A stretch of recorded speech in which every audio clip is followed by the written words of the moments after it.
High friend, welcome to my first blog. আপোনালোকে নিশ্চয় ভালেই আছে আৰু মই আজি আপোনালোকৰ এটা টিপছ দিম চুলি সৰাৰ সমস্যাৰ।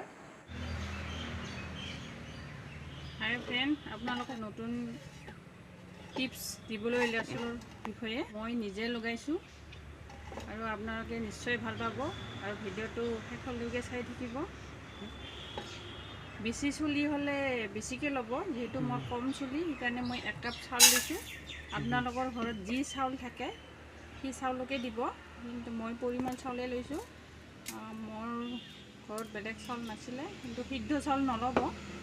সিদ্ধ চাউল ল'লে তাৰ ভাতৰ মাৰটো ভাল নহ'ব। চাউলখিনি অলপ ধুই লৈছোঁ, ধুই লৈ অকণমান ভাতৰ মাৰ ওলোৱাকৈ পানী দি লওঁ। চাউলখিনি বহাই দিছোঁ। এতিয়া তাতে দিম মই কেইটামান আমলখি থেতেলাই দিম। এইটো অসমত সকলোৰে আমলখি থাকে, মোৰ ঘৰত গছ আছিলে সেইকাৰণে মই পৰি থকা সৰু সৰু আমলখি লৈ আহিছোঁ।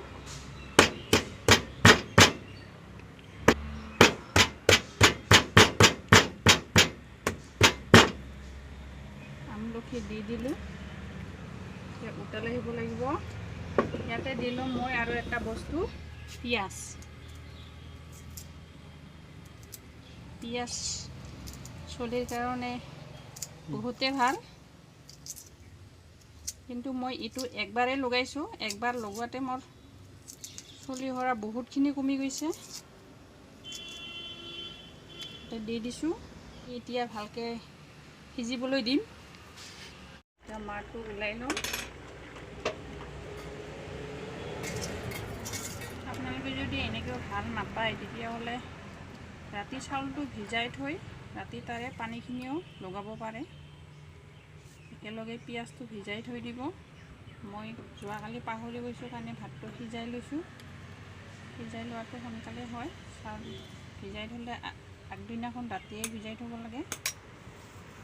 এইটো মই এতিয়া অলপ ঠাণ্ডা হ'বলৈ দিম। এইখিনি ঠাণ্ডা হৈ গ'ল। এতিয়া তাতে মই অকণমান নাৰিকল তেল দি লওঁ। এই বস্তু সকলোৰে ঘৰত নিশ্চয় থাকে, কোনো পইচা খৰচ কৰাৰ দৰকাৰ নাই। আপোনালোকৰ যদি স্প্ৰে বটল আছে, স্প্ৰে বটলৰ সহায়ত সুমুৱাই লৈ ভালকৈ স্প্ৰে মাৰি মাৰি গুৰবিলাকত লগাই দিব। আৰু মই যিহেতু স্প্ৰে বটল নাই কাৰণে মই হাতেৰে লগাই দেখাইছোঁ। এনেকৈ লগাই ভালকৈ গুৰবিলাকত লগাই দিব, লগাই দি ভালকৈ যাতে ভিতৰত সোমোৱাই যায় এনেকৈ মালিচ কৰি দিব। আপোনালোকক মই 100% গেৰাণ্টি দিছোঁ, মই নিজে লগাই ভাল ফল পাইছোঁ। 1-1.5 ঘণ্টা ৰাখি দিব, তাৰপিছত হৈ যাব। আজি মোৰ দেৰি হ'ল কাৰণে মই আজি 1 ঘণ্টাই ৰাখিম।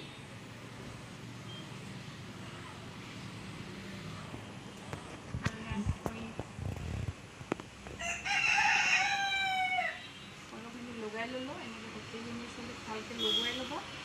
তাৰপিছত 1 ঘণ্টা বা 2 ঘণ্টা সময় ৰাখি থৈ দিব। আৰু লগোৱাৰ সময়ত আপোনালোকে অলপ পুৰাণ কাপোৰ পিন্ধি ল'ব, যিহেতু আমলখি আছে, আমলখিৰ দাগ বা কাপোৰত লাগি যায়। ইমানে। ভিডিঅ'টো ভাল লাগিলে কমেণ্ট বক্সত লিখিব আৰু এনেকৈ ভাল ভাল ভিডিঅ'বোৰ লৈ আহিম। ভাল লাগিলে লাইক কৰিব, শ্বেয়াৰ কৰিব, কমেণ্ট কৰিব আৰু ছাবস্ক্ৰাইব কৰিব।